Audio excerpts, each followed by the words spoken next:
Buenas tardes, ingeniero. Este es el info video número 2 de la práctica número 2 de la medición de magnitudes eléctricas en corriente continua por los integrantes Alan Calvo Piña y Alan Sánchez del GR2. Descripción del laboratorio. El laboratorio cuenta con mesas de trabajo, cada una equipado con una fuente de voltaje, un interruptor bipolar, un interruptor simple, un fusible 1A, tablero de resistencias electrónicas y un multímetro de mesa. Dos multímetros portátiles y cables banana para los circuitos.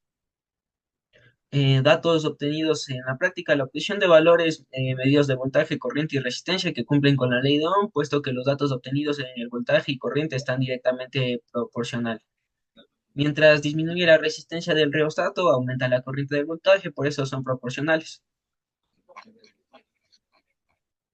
Bueno, aquí tenemos nuestras, nuestros datos que obtuvimos en el laboratorio y aquí tenemos de nuestros valores acá sacados con el divisor de voltaje, que bueno, aquí vamos a hacer a entender de que hay cierta similitud con nuestros datos obtenidos en el laboratorio, no es mucho la diferencia, pero o sea, asemeja los valores que nos da estos cálculos, con los cálculos teóricos y con los prácticos, pues nos da unos valores medio similares.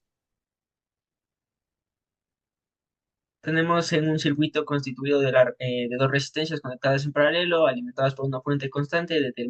Nos toca determinar teóricamente la expresión de cada una de las corrientes parciales.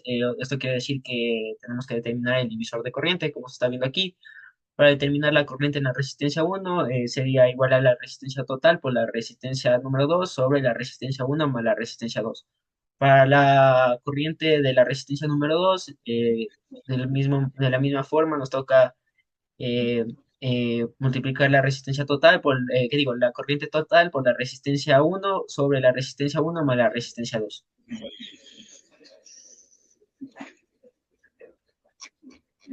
Bueno, se debe interpretar una medida de un instrumento análogo en función de la utilización de escalas.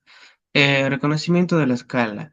Entiende el espectro de la escala como de 0 a 10 voltios o de 0 a 0,50 y si tiene una estructura lineal o logarítmica. Examina la aguja. Verifica la ubicación de la aguja en la escala. Identifica el valor que corresponde a la división que está más próxima. Valoración entre divisiones. Si la aguja se encuentra en dos divisiones, calcula el valor aproximado. Toma en cuenta el rango. Garantiza que el rango escogido del instrumento sea el adecuado.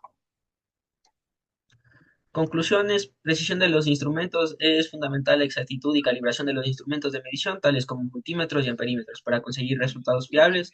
Los fallos sistemáticos pueden impactar de manera considerable la compresión de los datos.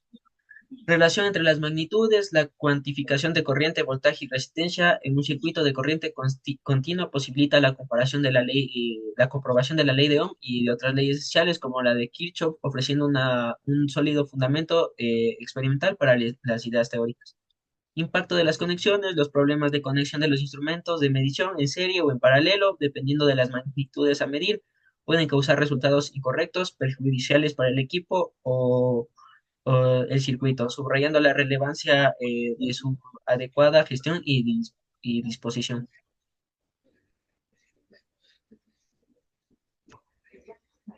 Recomendaciones. Verificación previa del equipo. Previa al inicio del ejercicio es necesario comprobar el estado y calibración de los instrumentos de medición.